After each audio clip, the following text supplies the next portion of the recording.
Vijayawada kidney racket case రోజుకో మలుపు తిరుగుతోంది. తాజాగా ఈ కిడ్నీ వ్యవహారానికి సంబంధించి మధ్యవర్తి వెంకట్ సెల్ఫీ వీడియోను రిలీజ్ చేశాడు. బాధితుడు మధుబాబు నష్టపోయాడన్నది అవాస్తవమని సెల్ఫీ వీడియోలో పేర్కొన్నారు.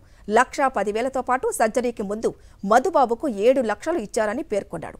పేషెంట్ డోనర్కు మధ్య మాత్రమే లావాదేవీలు జరిగాయని స్పష్టం చేశారు. మధుబాబు విషయంలో అన్ని లీగల్గానే జరిగాయన్నారు.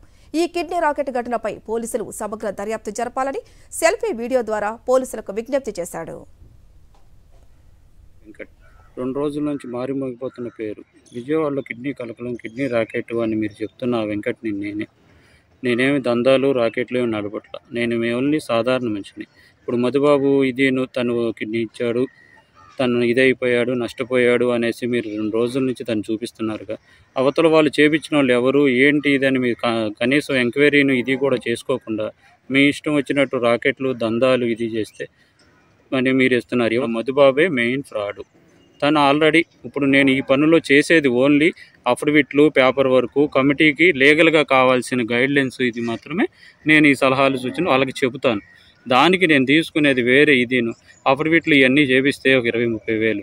లేదు వాళ్ళ పేషెంట్ ఎవరన్నా మా దగ్గర ఉంటే ఎవరన్నా అడిగి ఇది అంటే బాబు ఎవరన్నా ఉంటే చెప్పు చెయ్యండి ఇది అని అంటే నేను మాత్రం ఎవరిని డోనర్ని అలాంటి వాళ్ళని ఎవరిని చూడను.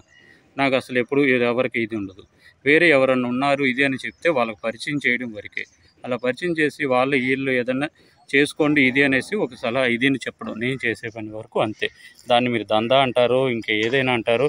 నేను 8 నెలల నుంచి తిరుగుతున్నాడు అంటే ఎన్ని ఎంఆర్ఓ ఆఫీస్కి వెళ్ళాడు, ఇవన్నీ తీసాడు, మొత్తం లీగల్గా జరిగి చేయించుకుని జెన్యున్గా చేసుకుని సర్జరీ ముందు రోజే 7 లక్షల రూపాయలు, 1,10,000 రూపాయలు ముందుగా ఇచ్చారు. మొత్తం 8,10,000 ప్లస్ ఇలా ఖర్చులు, ఇంట్లో అవసరాలు అన్నీ వాళ్ళే చూసుకున్నారు. మొత్తం ఇంత ఇదిగా చూసుకుని వాళ్ళ సొంత మనుషుల్లాగా ఉండి ఇప్పుడు అల్లరి పెట్టి మొత్తం అందరినీ 30 లక్షలు తీసుకున్నారు. ఇంత మొత్తం అన్యాయం చేశారంటే ఇప్పుడు పోలీస్ వ్యవస్థ ఉంది, వాళ్ళకి తెలుస్తుందిగా ఏంటి నిజం ఏంటి న్యాయం మొత్తం అంతా.